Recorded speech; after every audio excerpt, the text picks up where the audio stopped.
Big Boss dog sound.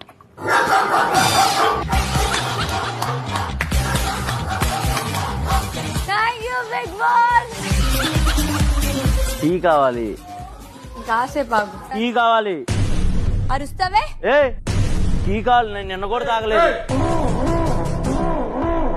నాన్న అరుస్తున్నాడు నాన్న.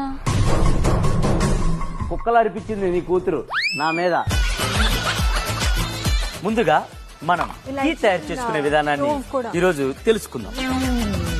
ముందుగా ప్యాన్ లో ఒక గ్లాసుడు నీళ్లు పోసి, గ్లాసుడు కాదు అది గ్లాస్ ఆఫ్ వాటర్. ఫారినర్ వచ్చింది. దాని తర్వాత నా వైపు ఒక 2 సార్లు అలా లుక్ ఇవ్వాలి. మధ్యలో పప్పులో బుడంకాయలాగా ఒకళ్ళు వచ్చి దూరాలి. అలా గట్టిగా శ్వాస తీర్చుకోవాలి. కత్తి లాంటి అమ్మాయి అని అనుకోవటానికి కత్తి పట్టు.